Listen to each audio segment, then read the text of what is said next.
মিম্মির গল্পের ঝুড়ি চ্যানেলে আপনাদের সবাইকে স্বাগতম। শুরু করতে যাচ্ছি বিভূতিভূষণ বন্দ্যোপাধ্যায়ের ক্লাসিক উপন্যাস আদর্শ হিন্দু হোটেল। আজ শুনবেন উপন্যাসটির চতুর্থ পর্ব। রানাঘাট হইতে বাহির হইয়া হাজারি হাঁটা পথে চাকদার দিকে রওনা হইল। প্রথমে ডাকঘর হইতে বাড়িতে 2 টাকা মানি অর্ডার পাঠাইবার ইচ্ছা ছিল, কিন্তু ডাকঘরে গিয়া দেখিল মানি অর্ডার নেওয়া বন্ধ হইয়া গিয়াছে। ডাকঘর খোলা না থাকার জন্য পরে হাজারি ভগবানকে ধন্যবাদ দিয়াছিল। চাকদা যাইবার মাঝপথে সেগুন বাগানের মধ্যে সন্ধ্যার অন্ধকার নামল। একটা সেগুন গাছের তলায় 2খানি গরুর গাড়ি দাঁড়াইয়া আছে। লোকজন নামিয়া গাছতলায় রান্না চড়াইয়াছে। হাজারি জিজ্ঞাস করিয়া জানিল, সম্মুখের পূর্ণিমায় কালীগঞ্জে গঙ্গা স্নানের মেলা উপলক্ষে উহারা মেলায় দোকান করিতে যাইতেছে। হাজারি তাহাদের সঙ্গ লইল। রাত্রে আহারাদির পরে সবাই গাছতলায় শুইয়া রাত্রি কাটাইল। দোকানের মালিকের নাম প্রিয়নাথ ধর, জাতিতে সুবর্ণ বণিক। মনোহারী দোকান লইয়া ইহারা মেলায় যাইতেছে। হাজারির পরিচয় পাইয়া ধর মহাশয় প্রস্তাব করিল, মেলায় কয়দিন তাহারা কেনাবেচা লইয়া ব্যস্ত থাকিবে।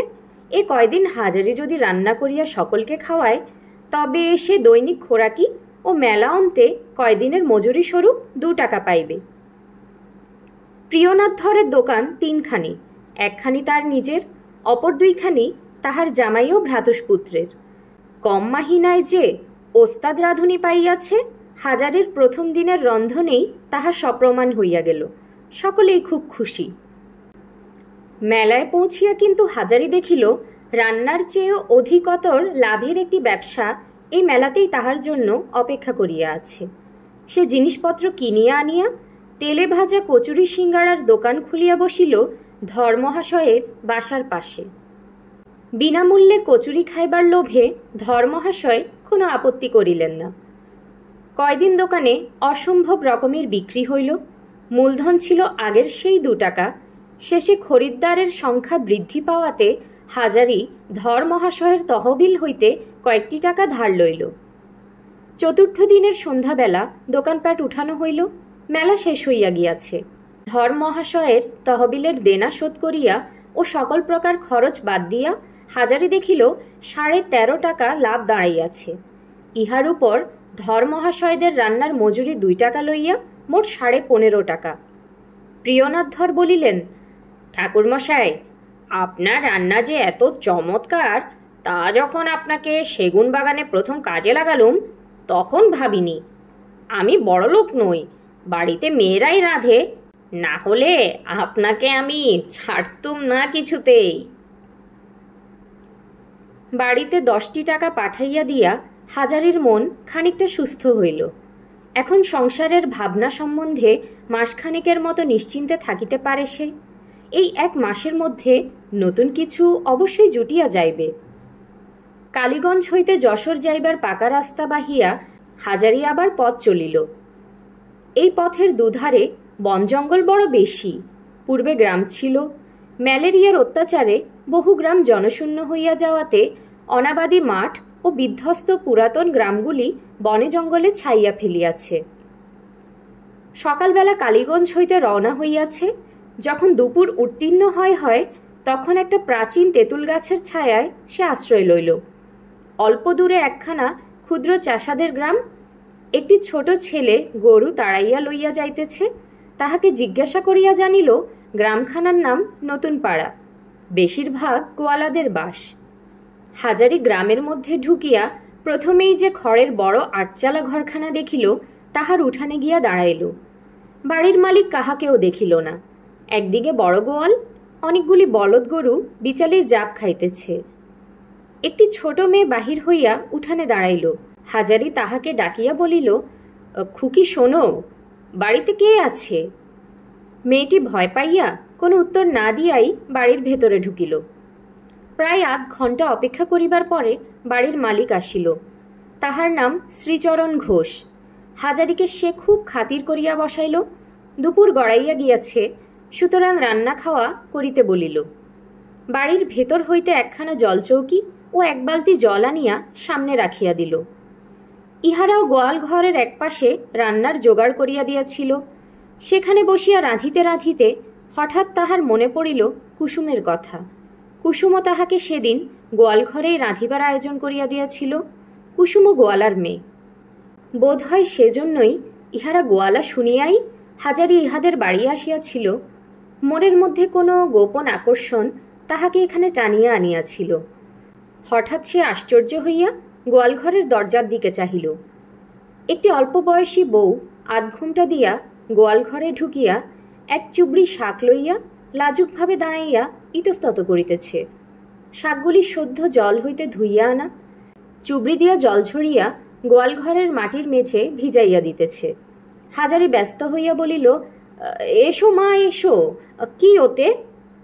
বউটি লাজুক মুখে একটু হাসিয়া বলিল, চাপানোটে শাক, এখানে রাখি। বউটি কুসুমের অপেক্ষায়ও বয়সে ছোট। হঠাৎ একটা অকারণ স্নেহে হাজারির মন ভরিয়া উঠিল। সে বলিল, রাখো মা, রাখো। খানিকটা পরে বউটি আবার ঘরের মধ্যে গোটাকতক কাঁঠাল বিচি লইয়া ঢুকিল। এবার সে যেন অনেকটা নিঃসংকোচ। পিতার বয়সী এই শান্ত প্রৌঢ় ব্রাহ্মণের নিকট সংকোচ করিতে তাহার বাধিতেছিল হয়তো। হাজারিকে বলিল, কাঁঠাল বিচি খান? খাই মা, কিন্তু ওগুলো কেটে দেবে? আমি ডাল চড়িয়েছি, আবার কুটি কখন? বউটি এক পাথরের বাটিতে কাঁঠাল বিচি আনিয়াছিল। বাটিটা নামাইয়া ছুটিয়া গিয়া একখানা বঁটি লইয়া আসিল এবং বিচিগুলি কুটিতে আরম্ভ করিল। হাজারির মন তৃষিত ছিল।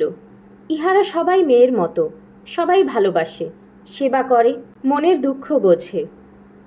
হাজারি কোনো কথা বলিবার আগেই বউটি বলিল, আপনার গায়ে আমি কত গিয়েছি।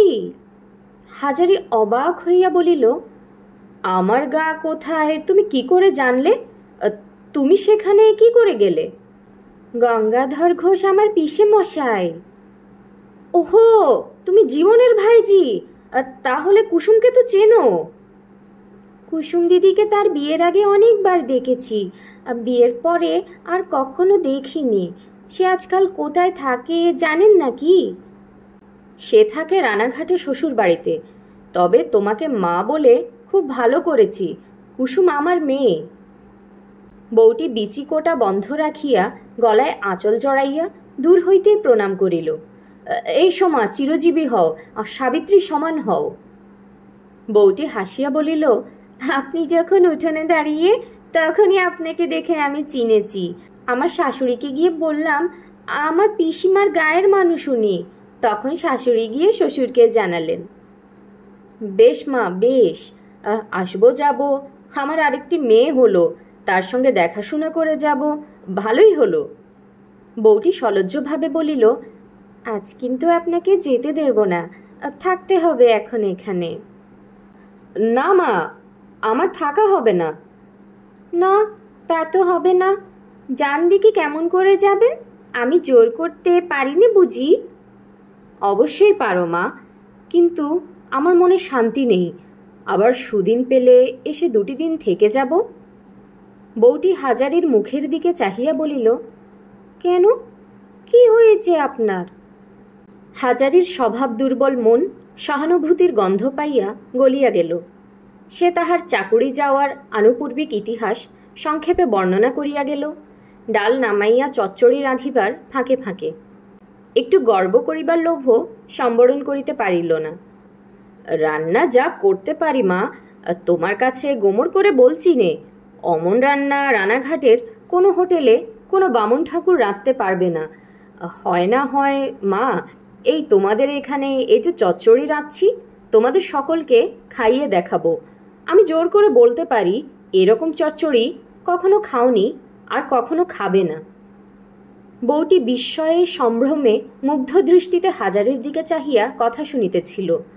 বলিল, তাহলে আমাকে শিখিয়ে দিতে হবে খুড়োমশাই। একদিনের কর্ম নয়, সে শেখালেও শিখতে পারা কঠিন হবে। তোমায় ফাঁকি দেওয়া আমার ইচ্ছে নয় মা, এ শেখা 1-8 দিনে হয় কখনো? তা আপনি যদি অমন রাঁধুনি, আপনার আবার চাকরির ভাবনা কি? কত বড়লোকের বাড়ি ভালো মাইনে দিয়ে রাখবে। অদৃষ্ট যখন খারাপ হয় মা, কিছুতেই কিছু হয় না। হাতে টাকা থাকে 2 দিন, চেষ্টা চরিত্রের করে বেড়াতে পারি। বেড়াবো কি, রেস্ত ফুরিয়ে এসেছে কি না। ক টাকা লাগবে বলুন? কেন, তুমি দেবে নাকি? যদি দেই। সে আমি নিতে পারিনি, কুসুম দিতে চেয়েছিল, কিন্তু তা আমি নেব কেন? তোমরা মেয়ে মানুষ, ব্যাঙের আধুলি পুঁজি করে রেখেছ, তা থেকে নিয়ে তোমাদের ক্ষতি করতে চাইনে। আচ্ছা, আপনাকে যদি টাকা ধার দেই? আপনাকে বলি, শুনুন খুড়ামশাই, আমার মার কাছ থেকে কিছু টাকা এনেছিলাম, এখানে রাখবার জো নেই। একটা কথা বলবো? এদিক ওদিক চাহিয়া সুর নিচু করিয়া বলিল, ননদার যা ভালো লোক নয়, এখনই যদি টের পায় নিয়ে নেবে। আমি আপনাকে টাকা ধার দিচ্ছি, আপনি সুদ দেবেন কত করে বলুন? এই কুশিদ লোভী সরলা মেয়েটির প্রতি হাজারের প্রৌঢ়মন করুণায় ও মমতায় গলিয়া গেল। সে আরও খানিক মজা দেখিতে চাহিল। এমনি টাকা দেবে মা? আমায় বিশ্বাস কি? তা বিশ্বাস না করলে কি এ কারবার চলে? আর আপনি তো চেনা লোক, আপনার গা চিনি, বাড়ি চিনি। চিনলেই হলো, একটা লেখাপড়া করে নেবে না? কত টাকা দিতে চাও? আমার কাছে আছে 80 টাকা, সবই দিতে পারি, আপনি যদি নেন। সুদ কত দেবেন? কত করে চাও? আপনি যা দেবেন, টাকায় 2 পয়সা করে রেট, আপনি 1 পয়সা দেবেন, কেমন তো? আপনার পায়ে পড়ি খুড়োমশাই, টাকাগুলো আলাদা করে আমার তোরঙ্গতে তোলা আছে, কেউ জানে না। আপনাকে এনে দেই, টাকাগুলো খাটিয়ে দিন আমার। কাকে বিশ্বাস করে দেব? কে নিয়ে আর তো দেবে না। কই, লেখাপড়ার কথা বললে না তো? আমি লেখাপড়া জানি নে, কি লেখাপড়া করে নেব?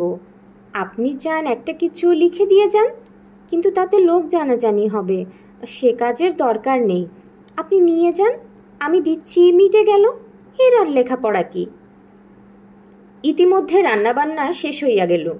বউটি 1 ঘটি দুধ আনিয়া বলিল, এই উনুনটা পেড়ে 2টুকু জাল দিয়ে খেতে বলুন, বেলা কি কম হয়েছে? খাওয়া দাওয়া মিটিয়া গেল। হাজারির কথা মিথ্যা নয়। গোয়ালবাড়ির সকলে এক বাক্যে বলিল, এরকম রান্না খাওয়া তো দূরের কথা, সামান্য জিনিস যে খাইতে এমন ধারা হয় তাহা শোনেও নাই। বিকালে বিশ্রাম করিয়া উঠিয়া হাজারি যাইবার জন্য তৈরি হইল। তাহার ইচ্ছা ছিল আর একবার বউটির সঙ্গে দেখা করে। পল্লীগ্রামে মেয়েদের মধ্যে কড়াকড়ি পর্দা নাই সে জানে, বিশেষত ব্রাহ্মণ কায়স্থ ভিন্ন অন্য জাতির মেয়েদের মধ্যে। মেয়েটিকে তাহার ভালো লাগিয়াছিল উহার সরলতার জন্য, এবং বোধ হয় টাকাকড়ি সম্বন্ধে কথাটা আরেকবার বলিতে তাহার ইচ্ছা হইতেছিল। সে ইতিমধ্যে একটা মতলব মাথায় আনিয়া ফেলিয়াছে।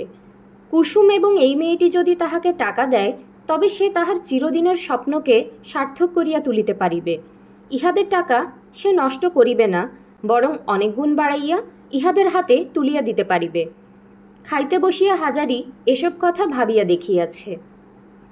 ইহাদের বাড়ি হইতে বাহির হইয়া বড় রাস্তায় পড়িতে হইলে একটা পুকুরের ধার দিয়া যাইতে হয়। একটা বড় তেঁতুল গাছ এবং তাহার চারিপাশে অন্যান্য বন্য গাছের ঝোপ জায়গাটাকে এমনভাবে ঢাকিয়া রাখিয়া দিয়াছে যে বাহির হইতে হঠাৎ সেখানে কেহ থাকিলে তাহাকে দেখা যায় না।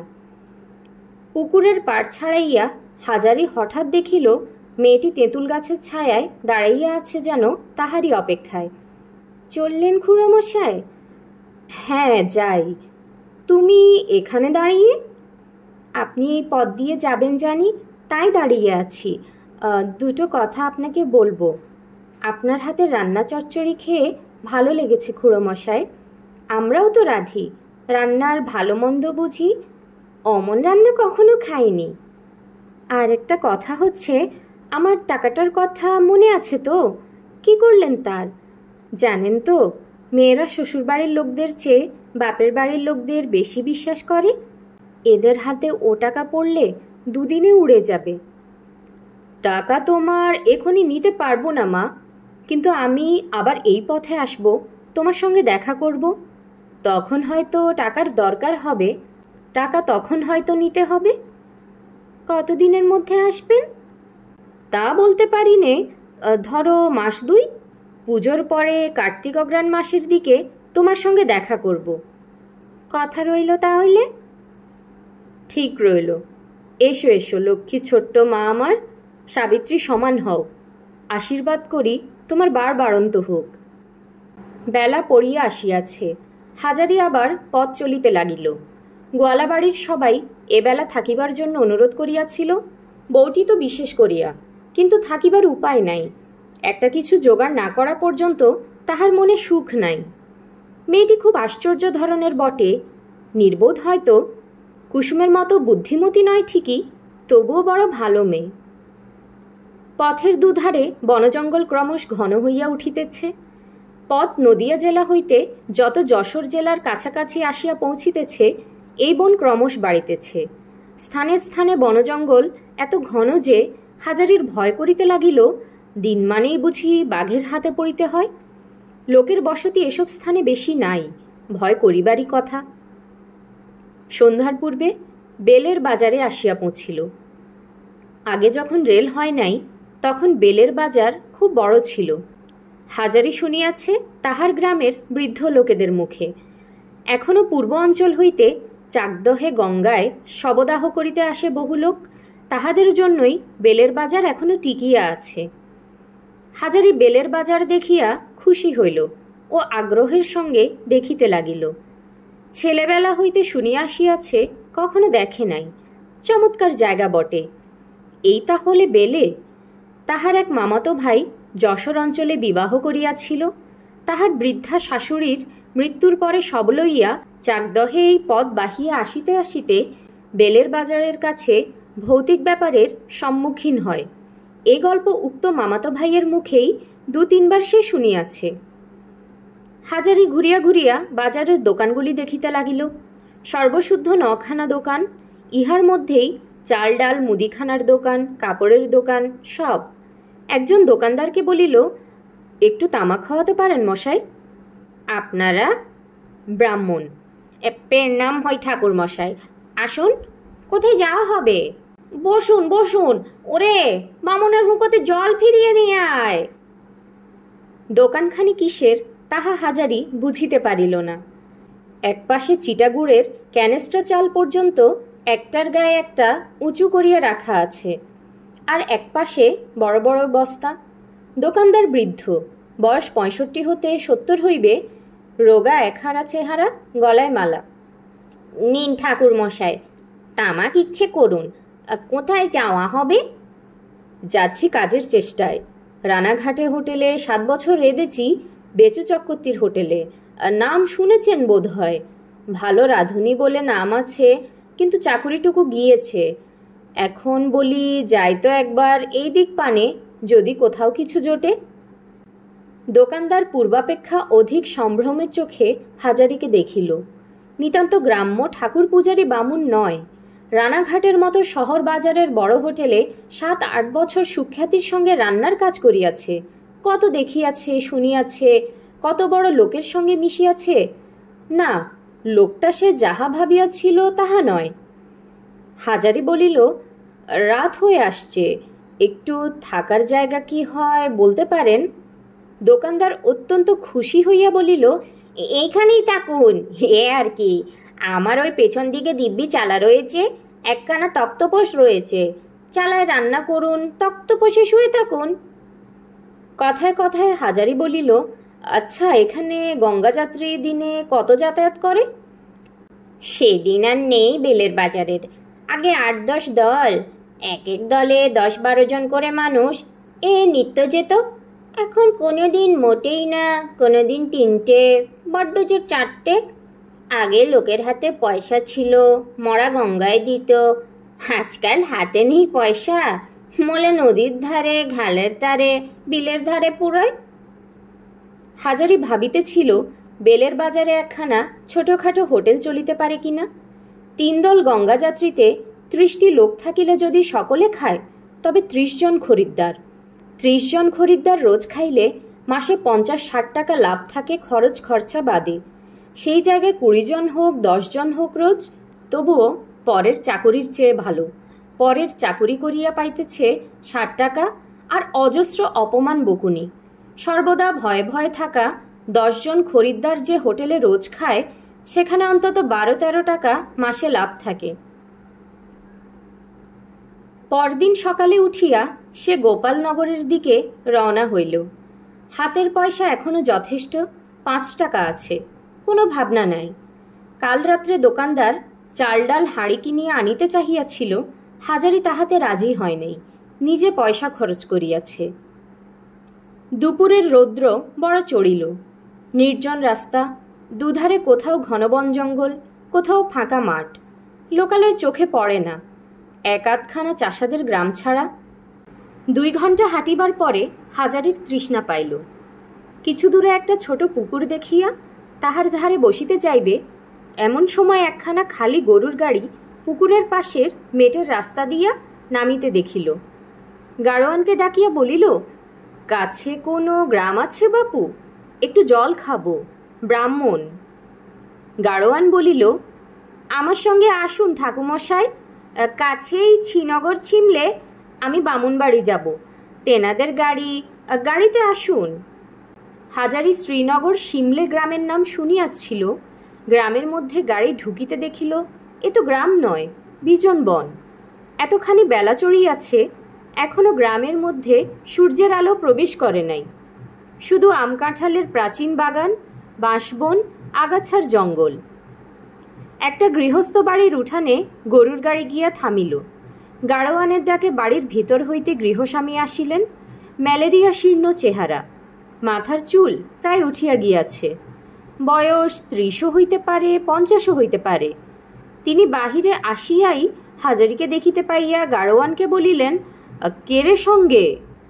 গাড়োয়ান বলিল, একগে উনি পাকা রাস্তায় মুদির পুকুরের ধারে বসেছিলেন, বললেন একটু জল খাবো, তা বললুম চলুন আমার সঙ্গে, আমার মনিবেরা ব্রাহ্মণ, সেখানে জল খাবেন, তাই সঙ্গে করে আনলাম। গৃহস্বামী আগাইয়া আসিয়া হাজারিকে নমস্কার করিয়া বলিলেন, আসুন আসুন, বসুন, বিশ্রাম করুন। ওরে চণ্ডীমণ্ডপের তক্তপোষে মাদুরটা পেতে দে, আসুন। এসব পল্লী অঞ্চলে আতিথ্যের কোনো ত্রুটি হয় না। 8 ঘণ্টা পরে হাজারি হাত পা ধুইয়া বসিয়া গাছ হইতে সদ্য পাড়া কচি ডাবের জলপান করিয়া সুস্থ ও খোশ মেজাজে হুঁকা টানিতে লাগিল। গৃহস্বামীর নাম বিহারীলাল বাড়ুজ্জে। চাকুরি জীবনে কখনো করেন নাই। যথেষ্ট ধানের আবাদ আছে, গরু আছে, পুকুরে মাছ আছে, আম কাঁঠালের বাগান আছে। এসব কথা গৃহস্বামীর নিকট হইতেই হাজারি গল্পচ্ছলে শুনিল।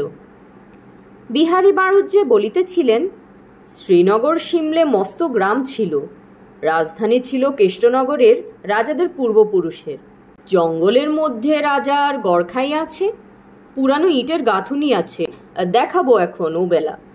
না না, আজ যাবেন কি? ও সব হবে না, 2 দিন থাকুন, আমাদের সবই আছে, আপনার বাপ মার আশীর্বাদে। তবে মানুষজনের মুখ দেখতে পাইনে, এই যা কষ্ট।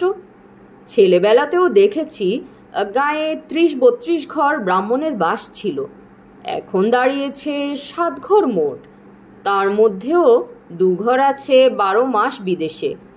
আপনার নিবাস কোথায় বললেন? আজ্ঞে এরোশোলা, গাংনাপুর থেকে নেমে যেতে হয়। তবে তো আপনি আমাদের দেশেরই লোক, আসুন না আমাদের গাঁয়ে, জায়গা দিচ্ছি, জমি দিচ্ছি, ধান করুন, পাট করুন, বাস করুন এখানে, তবুও 1 ঘর লোক 12 গ্রামে, আসুন না। হাজারি শিহরিয়া উঠিল। সর্বনাশ! এই ঘন জঙ্গলের মধ্যে সে বাস করিতে আসিবে, সেইটুকু অদৃষ্টে বাকি আছে বটে। শহর বাজারে থাকিয়া সে শহরের কল কোলাহল কর্মব্যস্ততাকে পছন্দ করিয়া ফেলিয়াছে। এই বনের মধ্যে সমাধিপ্রাপ্ত হইতে হয় যে বৃদ্ধ বয়সে, 46 বৎসর বয়স তার। দিন এখনো যায় নাই, এখনো যথেষ্ট উৎসাহ শক্তি তার মনে ও শরীরে। তাছাড়া সে বোঝে হোটেলের কাজ। একটা হোটেল খুলিতে পারিলে তাহার বয়স 10 বছর কমিয়া যাইবে, নবযৌবন লাভ করিবে সে। চাষবাসের সে কি জানে? হোটেলের কথা হাজারি এখানে বলিল না। সে জানে হোটেলওয়ালা বামন বলিলে অনেকে ঘৃণার চক্ষে দেখে, বিশেষত এইসব পাড়া গাঁয়ে। শ্রীনগরে হাজারির মোটেই মন টিকিতে ছিল না।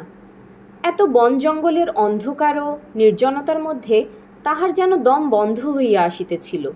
সুতরাং বৈকালের দিকেই সে গ্রামের বাহিরে আসিয়া পথে উঠিয়া হাঁপ ছাড়িয়া বাঁচিল। ভাবিল, বাপ রে, 20 বিঘে ধানের জমি দিলেও এ গায়ে নয় রে বাবা। মানুষ থাকে এখানে? মানুষজনের মুখ দেখার জো নেই, কাজ নেই, কর্ম নেই। কুঁড়ের মতো বসে থাকো আর গোলার ধানের ভাত খাও। সর্বনাশ! আর কি জঙ্গল রে বাবা! রাস্তার ধারে একটা লোক কাঠ ভাঙিতেছিল। হাজারি তাহাকে বলিল, সামনে কি বাজার আছে বাপু? লোকটা একবার হাজারির দিকে নীরবে চাহিয়া দেখিল, পরে বলিল, আপনি কি আলেন সিমলেথে? হ্যাঁ। ওখানে আপনাদের এত কুটুম্ব আছেন বুঝি? আপনারা? ব্রাহ্মণ। পেরনাম হই। কোথায় যাবেন আপনি? হাজারি জানে পল্লীগ্রাম অঞ্চলে এইসব শ্রেণীর লোক তাহাকে অকারণে হাজার প্রশ্ন জিজ্ঞাসা করিয়া বিরক্ত করিয়া মারিবে। ইহাই ইহাদের স্বভাব। হাজারিও পূর্বে এই রকম ছিল, কিন্তু রানাঘাট শহরে এতকাল থাকিয়া বুঝিয়াছে অপরিচিত লোককে এসব প্রশ্ন জিজ্ঞাসা করিতে নাই। হাজারি বর্তমান প্রশ্নকর্তার হাত এড়াইবার জন্য সংক্ষেপে 2-1টি কথার উত্তর দিয়া তাহাকে আবার জিজ্ঞাসা করিল, সামনে কি বাজার পড়বে বাপু? একগে যান, গোপালনগরের বড় বাজার পড়বে, কোষ 2 আর আছেন। গোপালনগরের নাম হাজারির কাছে অত্যন্ত পরিচিত। এদিকের বড় গঞ্জ গোপালনগর, সকলেই নাম জানে। মধ্যাহ্ন ভোজনটা একটু বেশি হইয়া গিয়াছিল। রাত্রে খাইবার আবশ্যক নাই, একটু আশ্রয় পাইলেই হইল। সুতরাং হাজারির মন সম্পূর্ণ নিশ্চিন্ত ছিল। এ কয়দিন সে যেন নতুন জীবন যাপন করিতেছে। সকালে উঠিবার তাড়া নাই, পদ্মঝিয়ের মুখ নাড়া নাই, বেচু চক্রবর্তীর কাছে বাজারের হিসাব দিতে যাওয়া নাই। 10 কয়লা জ্বলা অগ্নিকুণ্ডের তাতে বসিয়া সকাল হইতে বেলা 1টা এবং ওদিকে সন্ধ্যা হইতে রাত 12টা পর্যন্ত হাতা খুন্তি নাড়া নাই। বাঁচিয়াছে সে। পথের ধারে একটা গাছতলায় পাকা বেল পড়িয়া রহিয়াছে দেখিয়া হাজারি সেটা সংগ্রহ করিয়া লইল। কাল সকালে খাওয়া চলিবে। সব ভালো, কিন্তু তবুও হাজারির মনে হয় এ ধরনের ভবঘুরে জীবন তাহার পছন্দসই নয়। বৃথা ঘুরিয়া বেড়াইয়া কি হইবে? চাকরি জোটে তো ভালো, নতুবা এ ধরনের জীবন সে কতকাল কাটাইতে পারে? 1 মাসও নয়। সে চায় কাজ, পরিশ্রম করিতে এসে ভয় পায় না। সে চায় কর্মব্যস্ততা, 2 পয়সা উপার্জন, নাম, উন্নতি। ইহার উহার বাড়ি খাইয়া বেড়াইয়া পথে পথে সময় নষ্ট করিয়া লাভ নাই। গোপালনগর বাজারে পৌঁছিতে বেলা গেল। বেশ বড় বাজার, অনেকগুলি ছোট বড় দোকান, ভালো ব্যবসার জায়গা বটে। হাজারি একটা বড় কাপড়ের দোকানের সামনের টিউবওয়েলে হাত মুখ ধুইয়া লইল। নিকটে একটা কালী মন্দির। মন্দিরের রোয়াকে বসিয়া সম্ভবত মন্দিরের পূজারী ব্রাহ্মণ হুঁকা টানিতেছে দেখিয়া হাজারি তামাক খাইবার জন্য কাছে গিয়া দাঁড়াইয়া বলিল, একবার তামাক খাওয়াবেন? আপনারা? ব্রাহ্মণ, বসুন, এই নিন।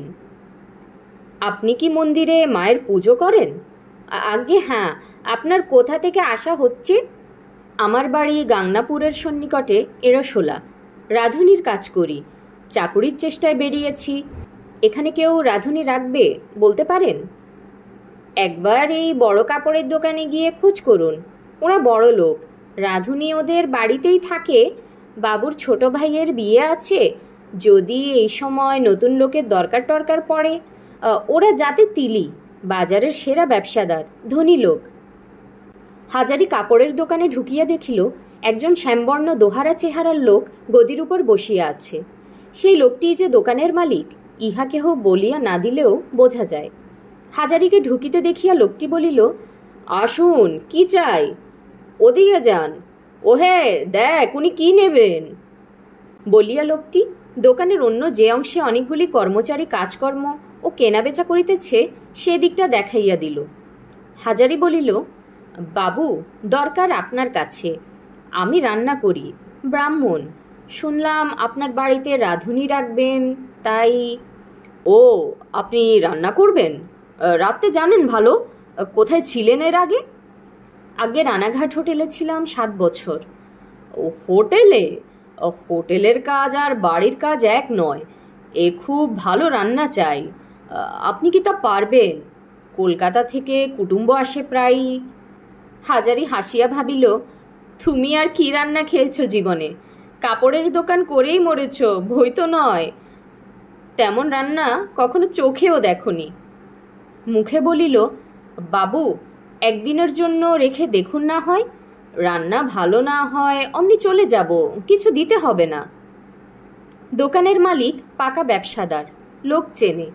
হাজারের কথার ধরন দেখিয়া বুঝিল এ বাজে কথা বলিতেছে না। বলিল, আচ্ছা, আপনি আমাদের বাড়ি যান। এই সামনের রাস্তা দিয়ে বরাবর গিয়ে বাঁ দিকে দেখবেন বড় বাড়ি।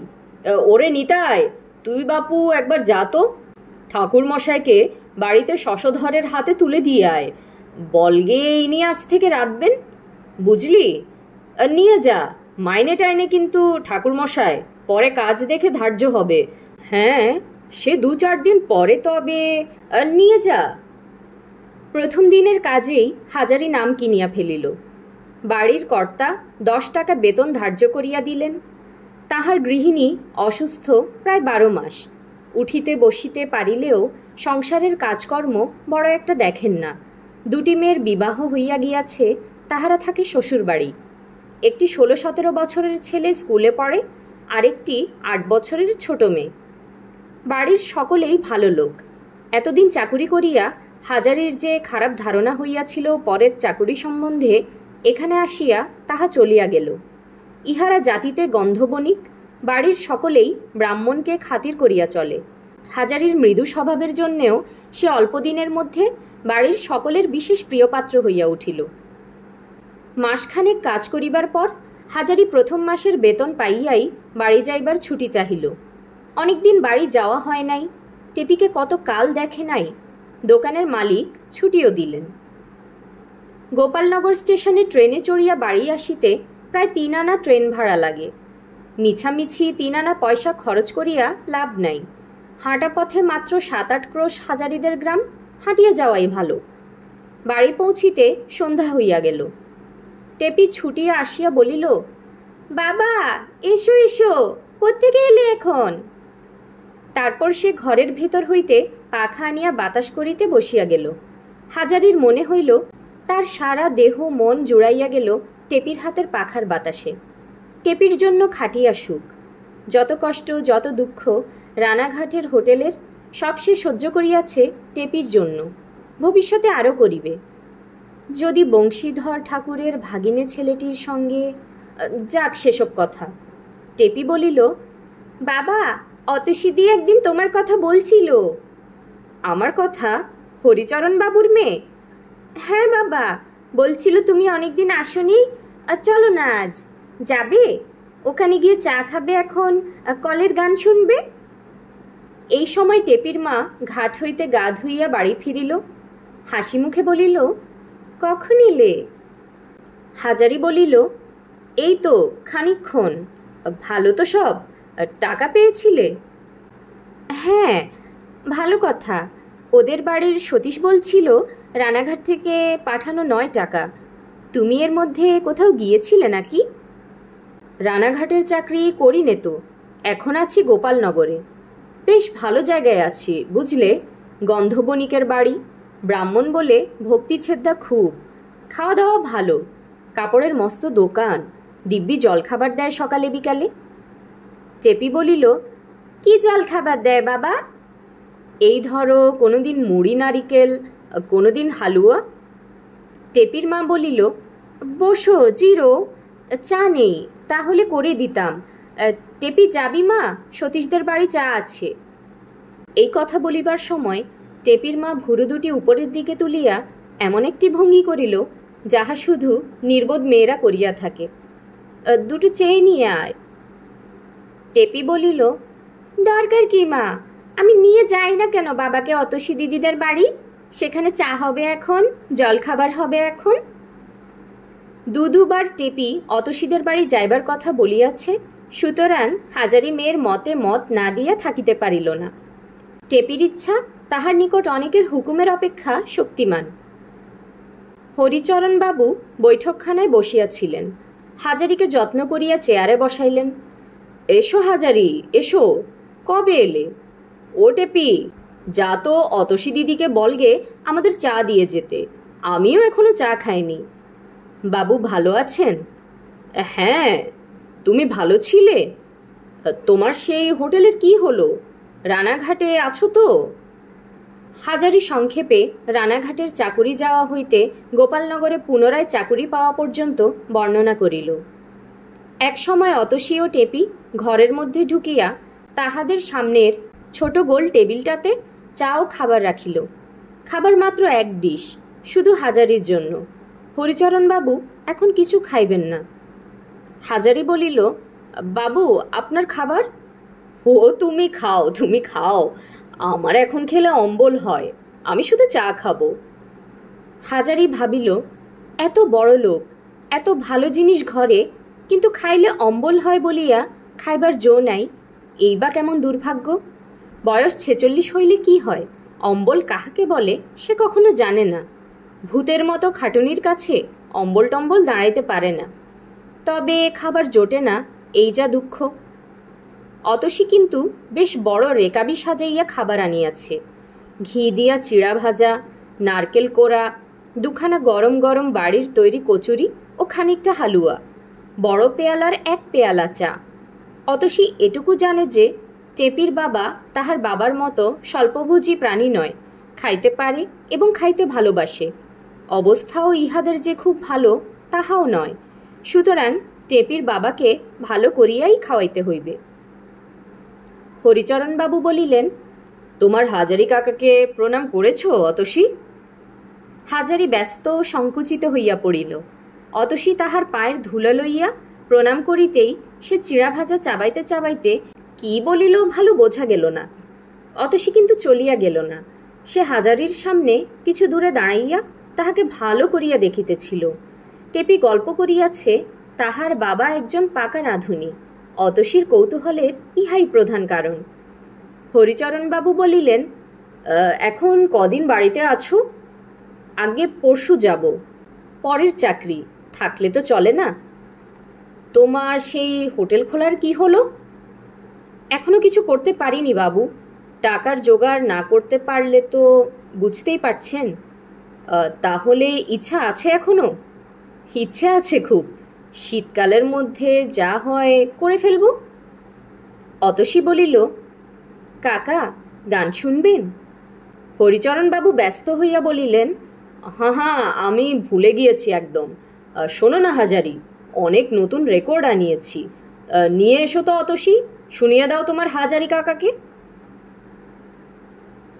হাজারি ভাবিল, বেশ আছে ইহারা, তাহার মতো খাটিয়া খাইতে হয় না, শুধু গান আর খাওয়া দাওয়া। সন্ধ্যা হইয়াছে। এই সময় উনুনে আঁচ দিয়া ধোঁয়ার মধ্যে ছোট রান্নাঘরে বসিয়া মনিব গৃহিণীর ফর্দ মতো তরকারি কুটিতেছে সে অন্য দিন। 12 মাসই তাহার এই কাজ। ঘরের মধ্যে আবদ্ধ হইয়া থাকিতে হয় 12 মাস বলিয়াই পথের বাহির হইলেই তাহার আনন্দ হয়। আর আনন্দ হইতেছে আজ। এমন চমৎকার সাজানো বৈঠকখানা, বড় আয়না, বেত মোড়া, কেদারায় সে বসিয়া চা খাইতেছে। পাশে টেপি, টেপির বন্ধু কিশোরী মেয়েটি, কলের গান, যেন সব স্বপ্ন। কতদিন কুসুমের সঙ্গে দেখা হয় নাই। আজ রানাঘাট ছাড়িয়াছে প্রায় 4 মাসের ওপর। এই 4 মাস কুসুমকে সে দেখে নাই। টেপিও মেয়ে, কুসুমও মেয়ে। আর নতুন পাড়ার সেই বউটি, সেও আরেক মেয়ে। আজ কলের গানের সুমধুর সুরের ভাবুকতায় তাহার মন সকলের প্রতি দরদ ও সহানুভূতিতে ভরিয়া গিয়াছে। অনেকক্ষণ ধরিয়া কলের গান বাজিল। হরিচরণবাবু মধ্যে একবার বাড়ির ভিতর কি কাজে উঠিয়া গেলেন। তখন রহিল শুধু অতসী আর টেপি। বাবার সামনে বোধ হয় অতসী বলিতে সাহস করিতেছিল না। হরিচরণবাবু বাড়ির মধ্যে চলিয়া গেলে হাজারিকে বলিল, কাকাবাবু আমাকে রান্না শিখিয়ে দেবেন? হাজারি ব্যস্ত হইয়া বলিল, তা কেন দেব না মা, কিন্তু তুমি রান্না জানো নিশ্চয়, কি কি রাঁধতে পারো?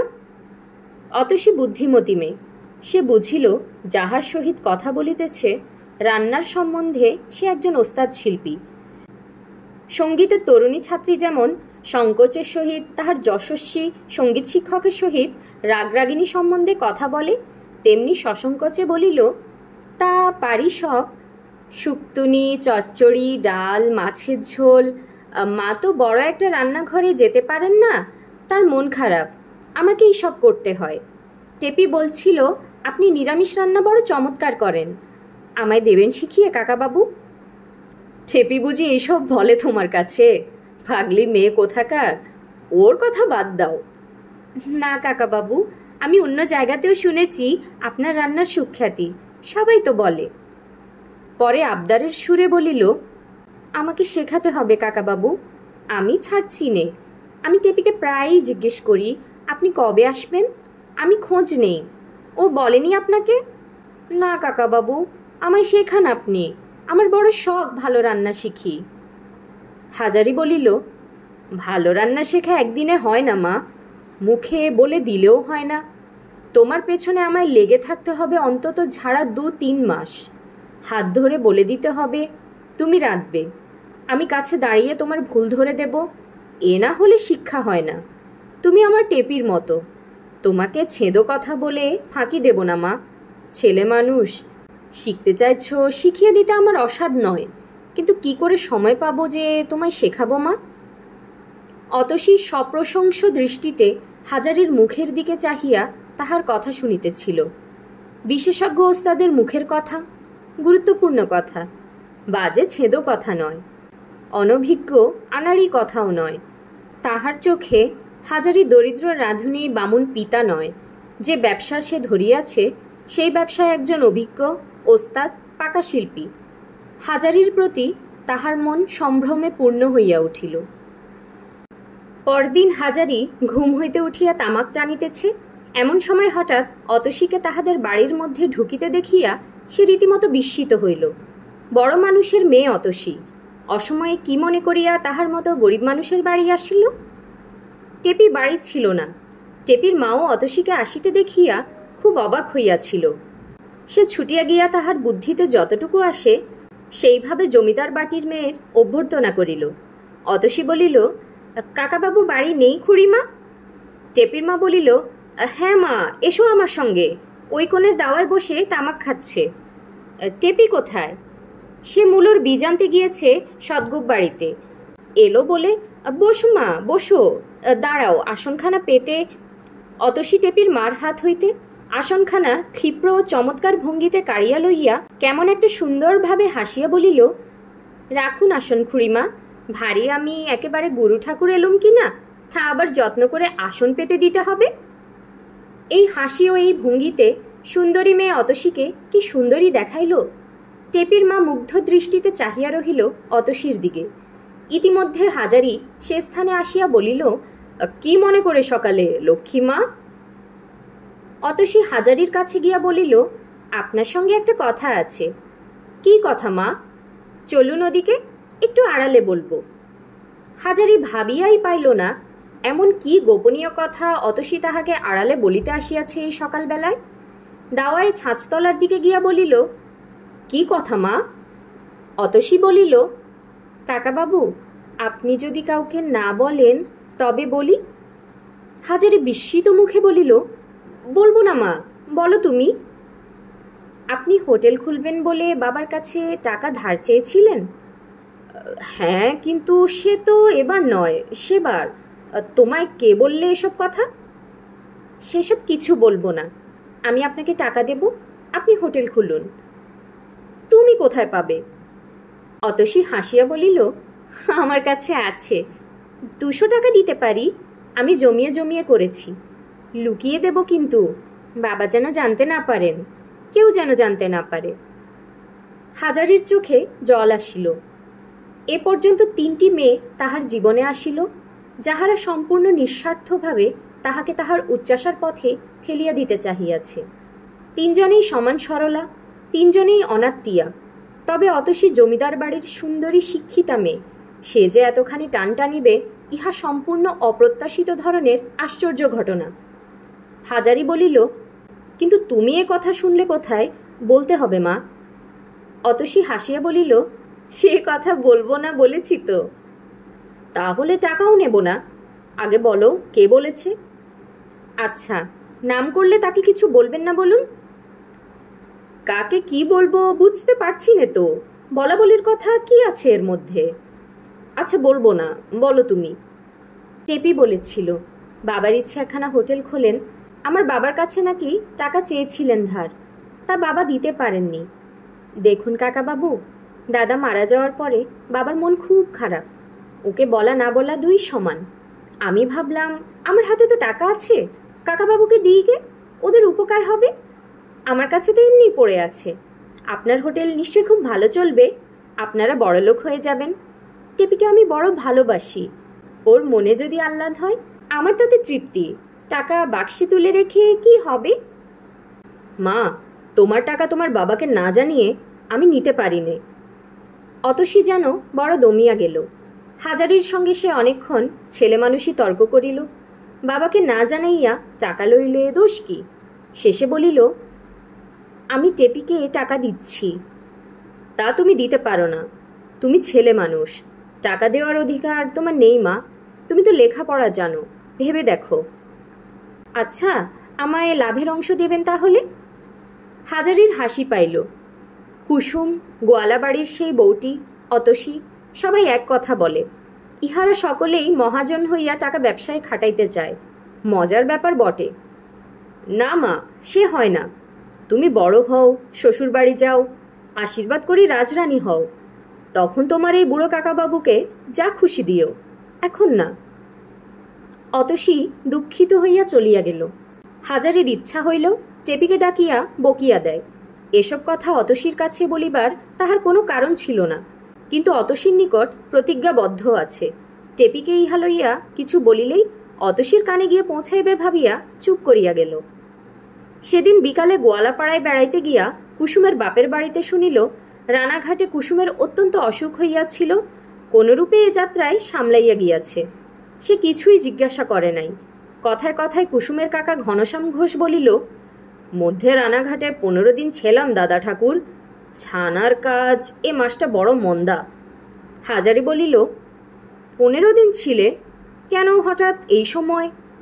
তারপরেই ঘনশ্যাম কুসুমের কথাটা বলিল।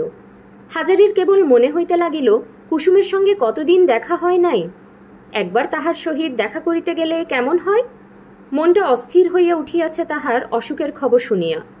জীবনে ওই একটি মেয়ের ওপর তাহার অসীম স্নেহ ও শ্রদ্ধা। ইচ্ছা হইল কুসুমের সম্বন্ধে ঘনশ্যামকে সে অনেক কিছু জিজ্ঞাসা করে, কিন্তু তাহা করা চলিবে না। সে মনের আকুল আগ্রহ মনেই চাপিয়া শুধু কেবল উদাসীনভাবে জিজ্ঞাসা করিল, এখন সে আছে কেমন? তা এখন আপনার বাপ মায়ের আশীর্বাদে সেরে উঠেছে, তবে বড় কষ্ট যাচ্ছে সংসারের। দুধ দই বেচে তো চালাতো, আজ মাসখানেকের ওপর শয্যাগত অবস্থা। এদিকে আমার সংসারের কাণ্ড তো দেখতেই পাচ্ছেন, কোত্থেকে যে কি করি দাদা ঠাকুর। হাজারি এ সম্বন্ধে আর কিছু বলিল না, যেন কুসুমের সম্বন্ধে তাহার সকল আগ্রহ ফুরাইয়া গেল। বাড়ি ফিরিবার পথে হাজারি ভাবিল রানাঘাটে তাহাকে যাইতেই হবে। কুসুমের অসুখ শুনিয়া সে চুপ করিয়া থাকিতে পারিবে না। কালই একবার সে রানাঘাট যাইবে। পথে অতসীর পিতা হরিবাবুর সঙ্গে দেখা। তিনি মোটা লাঠি হাতে করিয়া বেড়াইতে বাহির হইয়াছিলেন। হাজারিকে দেখিয়া বলিলেন, এই যে হাজারি, কোথা থেকে ফিরছ? তা আসো আমার ওখানে, চলো চা খাবে। বৈঠকখানায় হাজারিকে বসাইয়া হরিবাবু বলিলেন, বসো, আমি বাড়ির ভেতর থেকে আসছি, তারপর দুজনে একসঙ্গে চা খাওয়া যাবে। যতদিন বাড়ি আছো আসা যাওয়া একটু করো হে, কেউ আসে না, একলাটি সারাদিন বসে বসে আর সময় কাটে না। দাঁড়াও, আসছি।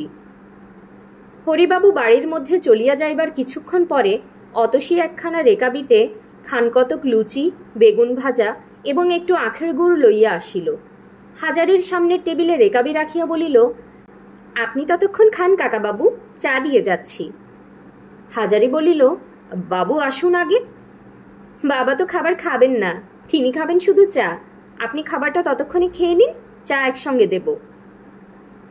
অতসী চলিয়া গেল না, কাছেই দাঁড়াইয়া রহিল। হাজারি একটু অস্বস্তি বোধ করিতে লাগিল। বলিবার কিছু খুঁজিয়া না পাইয়া বলিল, টেপি আজ আসেনি মা? না, এবেলা তো আসেনি। হাজারি আর কিছু কথা না পাইয়া নীরবে খাইতে লাগিল। খাইতে খাইতে একবার চোখ তুলিয়া দেখিল অতসী এক দৃষ্টে তাহার দিকে চাহিয়া আছে। অতসী সুন্দরী মেয়ে, টেপির বন্ধু হইলেও বয়সে টেপি অপেক্ষা 4-5 বছরের বড়। এই বয়সে সুন্দরী মেয়ের সহিত নির্জন ঘরে অল্পক্ষণ কাটাইবার অভিজ্ঞতাও হাজারির নাই। সে রীতিমতো অস্বস্তি বোধ করিতে লাগিল। অতসী হঠাৎ বলিল, কাকাবাবু, আপনি আমার উপর রাগ করেননি তো? হাজারি থতমত খাইয়া বলিল, রাগ? রাগ কিসের মা? ও বেলার ব্যাপার নিয়ে? না না, এতে আমার রাগ হবার কিছু নেই, বরং তোমারই। না, শুনুন কাকাবাবু, আমি তারপর ভেবে দেখলাম আপনি আমার টাকা নিলে খুব ভালো করতেন। জানেন, আমার দাদা মারা যাওয়ার পর আমি কেবলই ভাবি দাদা বেঁচে থাকলে বাবার বিষয়ে আমি কিছু পেতাম না, এখন কিন্তু আমি পাবো। কিন্তু ভগবান জানেন কাকাবাবু, আমি 1 পয়সা চাইনে বিষয়ের। দাদা বিষয় ভোগ করতো তো করতো, নয়তো বাবা বিষয় যা খুশি করে যান, উড়িয়ে যান, পুড়িয়ে যান, দান করুন। আমার যেন এ না মনে হয় আজ দাদা থাকলে এ বিষয় আমি পেতাম না, দাদাই পেত। বিষয়ের জন্য যেন দাদার উপর কোনো দিন আমার নিজের হাতে যা আছে তাও উড়িয়ে দেব। অতসীর চোখ জলে টলটল করিয়া আসিল, সে চুপ করিল। হাজারি সান্ত্বনার সুরে বলিল, না মা, ওসব কথা কিছু ভেবো না। তোমার বাবা মাকে তুমিই বুঝিয়ে রাখবে, তুমিই ওদের একমাত্র বাঁধন। তুমি ওরকম হলে কি চলে? ছি মা। হাজারি সত্যই অবাক হইয়া গেল। ভাবিল, এইটুকু মেয়ে, কি উঁচু মন দেখো একবার। বড় বংশ নইলে আর বলেছে কাকে? এ কি আর বেচুবাবুর হোটেলের পদ্মঝি? হাজারি বলিল, আচ্ছা মা, আমাকে টাকা দেবার তোমার ঝোঁক কেন হলো বলো তো? তোমরা মেয়েরা যদি ভালো হও তো খুবই ভালো, আর মন্দ হও তো খুবই মন্দ। আমায় তুমি বিশ্বাস করো মা? আপনি বুঝে দেখুন, না হলে আপনাকে টাকা দিতে চাইবো কেন? তোমার বাবাকে না জানিয়ে দেবে? বাবা জানলে দিতে দিবেন না, অথচ আমার টাকা পড়ে রয়েছে, আপনার উপকার হবে। আমি জানি আপনাদের সংসারের কষ্ট, টেপির বিয়ে দিতে হবে। কোথায় পাবেন টাকা? কোথায় পাবেন কি? আপনার রান্নার যেমন সুখ্যাতি, আপনার হোটেল খুব ভালো চলবে। 6 বছরের মধ্যে আমার টাকা আপনি আমায় ফেরত দিয়ে দেবেন। হাজারি মুগ্ধ হইয়া গেল অতসীর হৃদয়ের পরিচয় পাইয়া। বলিল, আচ্ছা তুমি দিও টাকা, আমি নেব। হোটেল এ মাসেই আমি খুলব। তোমার মুখ দিয়ে ভগবান এ কথা বলেছেন মা, তোমরা নিষ্পাপ ছেলে মানুষ, তোমাদের মুখেই ভগবান কথা কন। অতসী হাসিয়া বলিল, তাহলে নেবেন ঠিক? ঠিক বলছি। এবার ঘুরে জায়গা দেখে আসি। রানাঘাট যাচ্ছি কাল সকালেই, হয় সেখানে নয়তো গোয়ারের বাজারে জায়গা দেখব। খবর পাবে তুমি। আবার ঘুরে আসছি 3-4 দিনের মধ্যেই। অতসী বলিল, বাবার আংনিক করা হয়ে গিয়েছে, বাবা আসবেন, আপনি বসুন, আমি আপনাদের চা নিয়ে আসি। আর শুনুন কাকাবাবু, আপনি যেদিন বাবার কাছে হোটেলের জন্য টাকা চান, আমি সেদিন বাইরে দাঁড়িয়ে সব শুনেছিলাম। সেই থেকে আমি ঠিক করে রেখেছি আমার যা টাকা জমানো আছে আপনাকে তা দেব। আচ্ছা বলো তো মা, একটা সত্যি কথা, আমার ওপর তোমার এত দয়া হলো কেন? বলবো কাকাবাবু, আপনার দিকে চেয়ে দেখে আমার মনে হতো আপনি খুব সরল লোক আর ভালো লোক। আমার মনে বড় কষ্ট হয় আপনাকে দেখলে, সত্যি বলছি। তবে দয়া বলছেন কেন? আমি আপনার মেয়ের মতো না? বলিয়াই অতসী এক প্রকার কুণ্ঠা ও লজ্জা মিশ্রিত হাসি হাসিল। হাজারি বলিল, তুমি আর জন্মে আমার মা ছিলে, তাই দয়ার কথা বলছি, নইলে কি সন্তানের ওপর এত মায়া হয়? তুমি সুখে থাকো, রাজরানী হও, এই আশীর্বাদ করছি। আমি তোমার গরিব কাকা, এর বেশি আর কি করতে পারি? অতসী আগাইয়া আসিয়া হঠাৎ নিচু হইয়া হাজারের পায়ের ধুলা লইয়া প্রণাম করিল এবং আরেকটুও না দাঁড়াইয়া তৎক্ষণাৎ বাড়ির মধ্যে চলিয়া গেল। রাত্রি সারা রাত্রি হাজারি ঘুমাইতে পারিল না। অতসীর মতো বড় ঘরের সুন্দরী মেয়ের স্নেহ আদায় করার মধ্যে একটা নেশা আছে। হাজারিকে সে নেশায় পাইয়া বসিল। তাহার জীবনের এক অদ্ভুত ঘটনা। সকালে উঠিয়া সে রানাঘাটে রওনা হইল। বেশি নয়, 5-6 মাইল রাস্তা হাঁটিয়া বেলা 8:30টার সময় স্টেশনের নিকট সেগুনবনে গিয়া পৌঁছিল। রেলবাজারের মধ্যে ঢুকিতেই তাহার ইচ্ছা হইল একবার তাহার পুরাতন কর্মস্থলে উকি মারিয়া দেখিয়া যায়। আজ প্রায় 5 মাস সে রানাঘাট ছাড়া। দূর হইতে বেচু চক্রবর্তীর হোটেলের সাইনবোর্ড দেখিয়া তাহার মন উত্তেজনায় ও কৌতূহলে পূর্ণ হইয়া উঠিল। গত 6 বৎসরের কত স্মৃতি জড়ানো আছে ওই টিনের চালওয়ালা ঘরখানার সঙ্গে। হোটেলের গদিঘরে ঢুকিয়া প্রথমেই সে বেচু চক্রবর্তীর সম্মুখে পড়িয়া গেল। বেলা প্রায় 10:30। খরিদ্দার আসিতে আরম্ভ করিয়াছে। বেচু চক্রবর্তী পুরানো দিনের মতো গদিঘরে তক্তপোষের ওপর হাত বাক্সের সামনে বসিয়া তামাক খাইতেছেন। হাজারি প্রণাম করিয়া দাঁড়াইতেই তিনি বলিলেন, আরে এই যে হাজারি ঠাকুর, কি মনে করে? কোথায় আছো আজকাল? ভালো আছো বেশ? হাজারি এক মুহূর্তে আবার যেন বেচু চক্রবর্তীর বেতনভুক রাঁধুনি বামুনে পরিণত হইল। তেমনি ভয়, সংকোচ ও মনিবের প্রতি সম্ভ্রমের ভাব তার সারা দেহ মনে হঠাৎ কোথা হইতে যেন উড়িয়া আসিয়া ভর করিল। সে পুরনো দিনের মতো কাচুমাচুভাবে বলিল, আজ্ঞে তা আপনার কৃপায় একরকম। আজ্ঞে তা বাবু বেশ ভালো আছেন? আজকাল আছো কোথায়? আগে গোপালনগরে কুণ্ডুবাবুদের বাড়িতে আছি। বাড়ির কাজ? কতদিন আছো? এই 4 মাস আছি বাবু। তা বেশ, তবে সেখানে মাইনে আর কত পাও? হোটেলের মতো মাইনে কি করে দেবে গেরস্ত ঘরে? বেচু চক্রবর্তীর এই কথার মধ্যে হাজারি এক ধরনের সুরের আঁচ পাইল। ব্যাপার কি? বেচু চক্রবর্তী কি আবার তাহাকে হোটেলে রাখিতে চান? তাহার কৌতূহল হইল। শেষ পর্যন্ত দেখাই যাক না কি দাঁড়ায়। সে বিনীতভাবে বলিল, ঠিক বলেছেন বাবু, তা তো বেশি নয়। গেরস্ত বাড়ি কোথা থেকে বেশি মাইনে দেবে? তারপর কি এখন আমাদের এখানে এসেছো ঠাকুর? আগে হ্যাঁ বাবু। কি মনে করে বলো তো, থাকবে এখানে? হাজারি কিছুমাত্র না ভাবিয়াই বলিল, সে বাবুর দয়া। তা বেশ বেশ, থাকো না কেন? পুরানো লোক, বেশ তো, যাও কাজে লেগে যাও। তোমার কাপড় চোপড় এনেছ? কই? না বাবু, আগে থেকে কি করে আনি সেসব গোপালনগরে রয়েছে। চাকুরিতে দয়া করে রাখবেন কি না রাখবেন না জেনে কি করে সেসব। আচ্ছা আচ্ছা, যাও ভেতরে যাও। রতন ঠাকুরের অসুখ করেছে, বংশী একা আছে। তুমি কাজে লাগো এবেলা থেকে। ভাঙা ভাঙটো এ মাসের কটা দিনের মাইনে তুমি আগাম নিও। হাজারি কৃতজ্ঞতার সহিত বেচু চক্রবর্তীকে আরেকবার ঘাড় খুব নিচু করিয়া হাত জোর করিয়া প্রণাম করিয়া কলের পুতুলের মতো রান্নাঘরের দিকে চলিল। সামনেই বংশী ঠাকুর। তাহাকে দেখিয়া বংশী অবাক হইয়া চাহিয়া রহিল। হাজারি বলিল, বাবু ডেকে বহাল করলেন যে ফের? ভালো আছো বংশী? তোমার সেই ভাগ্নেটি ভালো আছে? বংশী বলিল, আরে এসো এসো হাজারিদা, তোমার কথা প্রায়ই হয়। তুমি বেশ ভালো আছো? এতদিন ছিলে কোথায়? ডেকে কি চাপিয়েছ?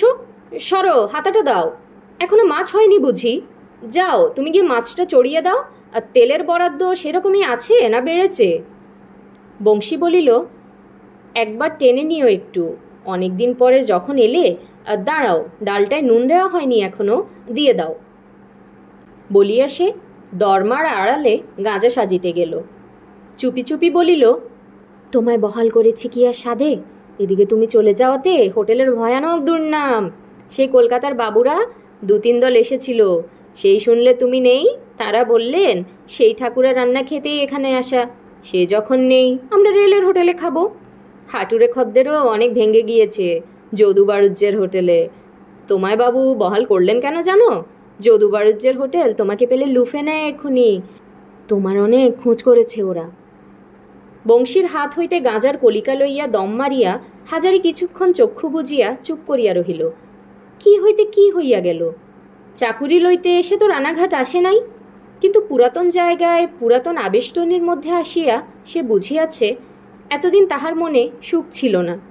এই বেচু চক্রবর্তীর হোটেল, এই দরমার বেড়া দেওয়া রান্নাঘর, এই পাথুরে কয়লার স্তূপ, এই হাতাবেড়ি, এই তার অতি পরিচিত স্বর্গ।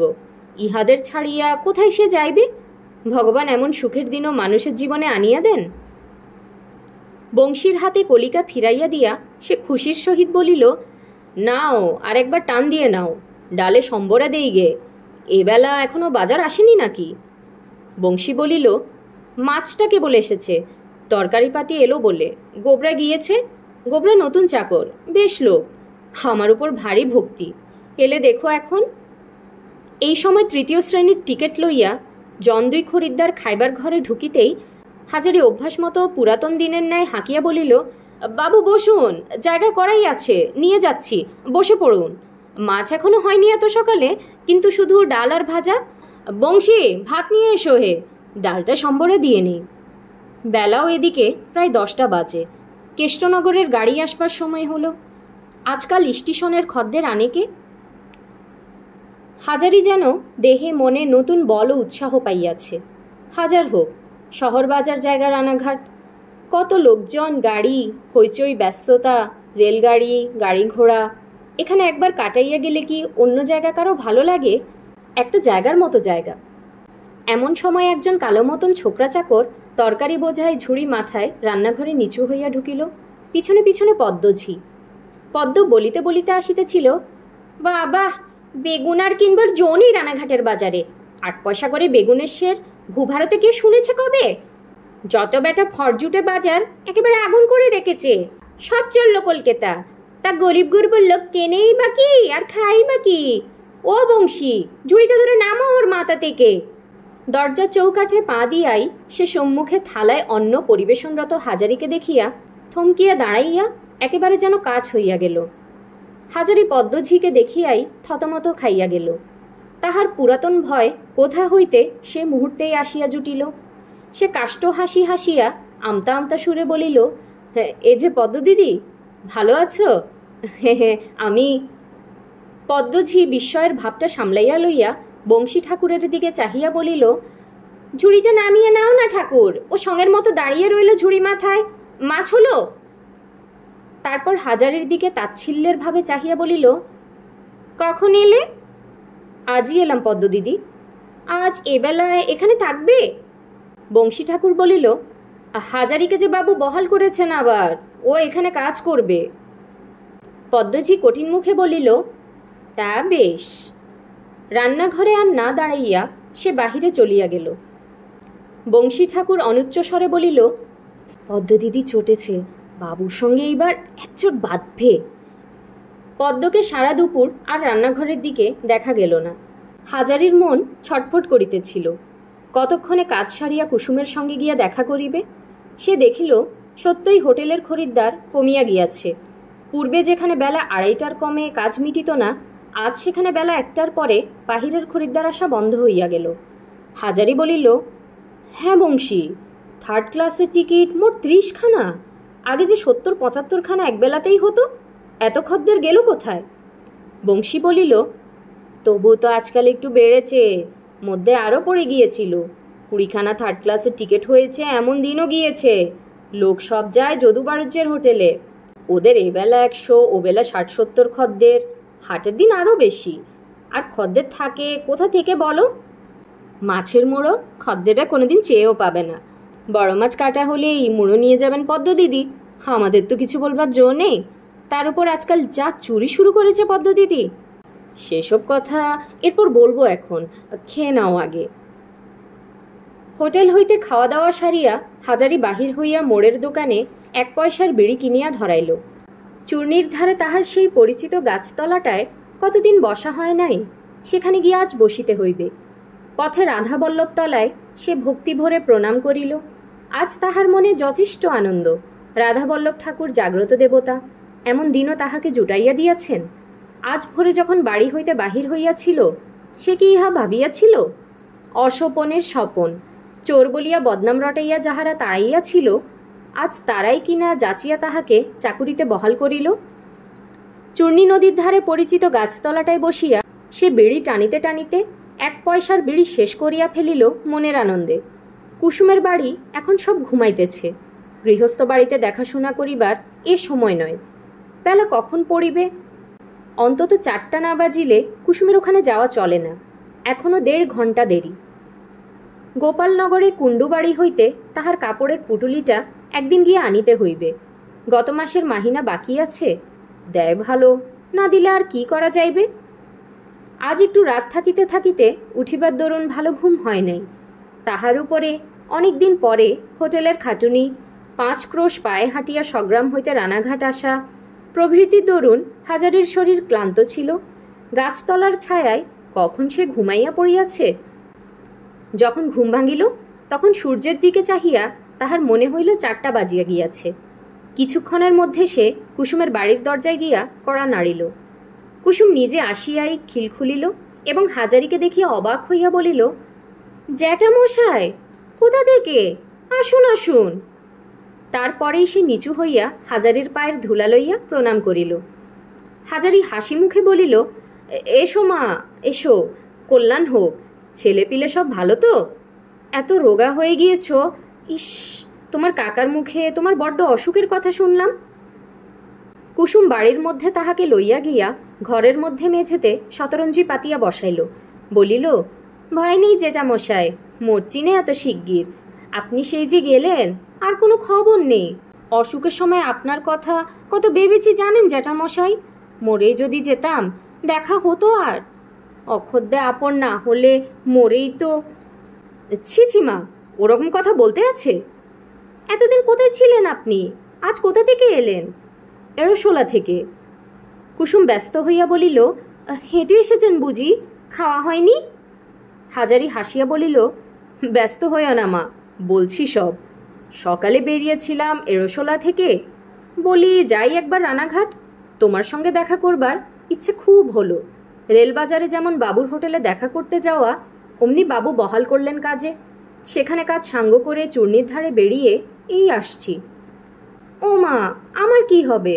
ওরা আবার আপনাকে ডেকে বহাল করেছে, তবে মিথ্যে চুরির অপরাধ দিয়েছিল কেন? পদ্ম আছে তো? পদ্ম নেই তো যাবে কোথায়? আছে বলে আছে, খুব আছে। পরে গর্বের সুরে বলিল, আমায় না নিলে হোটেল যে এদিকে চলে না। খদ্দের পর্দর তো অর্ধেক ফর্সা, সব উঠেছে গিয়ে বাণিজ্য মশায়ের হোটেলে। হাজার হোক হোটেলের মালিক, সুতরাং তাহার মনিবের সমশ্রেণীর লোক। হাজারি যদু বাণিজ্যের নামটা সমীহ করিয়াই উচ্চারণ করিল। কুসুম যেন অবাক হইয়া খানিকটা দাঁড়াইয়া রহিল। পরে হঠাৎ ব্যস্ত হইয়া উঠিয়া বলিল, বসুন জ্যাঠামশাই, আসছি আমি। না না, শোনো, এখন খাওয়া দাওয়ার জন্য যেন কিছু করো না। আপনি বসুন তো, আসছি আমি। কোনো কথাই খাটিল না। কুসুম কিছুক্ষণ পরে এক বাটি গরম সরদুধ ও 2খানি বরফি সন্দেশ রেকাবিতে করিয়া আনিয়া হাজারির সামনে রাখিয়া বলিল, একটু জল সেবা করুন। ওই তোমার দোষ, বারণ করে দিলেও শোনো না। কুসুম হাসি মুখে বলিল, কথা শুনবো এখন পরে, দুধটা সেবা করুন সবটা। ভালো দুধ, বাড়ির গরুর, ঘন করে জাল দিয়েছি। দুপুর থেকে আকার উপর বসানো ছিল। তুমি বড় মুশকিলে ফেললে দেখছি মা। না। হাজারিকে পান সাজিয়া দিয়া কুসুম বলিল, জ্যাঠামশাই, হোটেল ভালো লাগছে? তা মন্দ লাগছে না, আজ বেশ ভালোই লাগলো। তবে ভাবছি কি জানো মা, এই রেলবাজারে আর একটা হোটেল বেশ চলে। শুধু বেশ চলে না জ্যাঠামশাই, খুব ভালো চলে। আপনার নিজের নামে হোটেল দিলে সব হোটেল কানা পড়ে যাবে। তোমার তাই মনে হয় মা? হ্যাঁ, আমার তাই মনে হয়। খুলুন আপনি হোটেল। আর একজনও একথা বলেছে কালই। তোমার মতো সেও আরেক মেয়ে আমাদের গাঁয়েরই। কে জ্যাঠামশাই? হরিবাবুর মেয়ে, অতসী ওর নাম, টেপির বন্ধু। খুব ভাব দুজনে। সে আমায় কাল বলছিল, আমাদের বাবুর মেয়ে আমি দেখিনি কখনো। বয়স কত? ওরা নতুন এসেছে গাঁয়ে। কোথা থেকে দেখবে? বয়স 16-17 হবে। বড় ভালো মেয়েটি। সবাই যখন বলছে তাই করুন আপনি। টাকা আমি দেব। অতসীও দেবে বলেছে। দুজনের কাছে টাকা নিলে জাঁকিয়ে হোটেল দেব। কিন্তু ভয় হয় তোমার ব্যাঙের আধুলি নিয়ে শেষে যদি লোকসান যায়, তবে একুল উকুল দুকুল গেল। বরং অতসী বড় মানুষের মেয়ে, তার 200 টাকা গেলে কিছু তার আসে যাবে না। না, আমার টাকাও খাটিয়ে দিতে হবে, সে শুনছি নে। আমি দুজনের টাকাই নেব। কাল থেকে জায়গা দেখছি রও, তবে টাকা গেলে আমায় দোষ দিও না।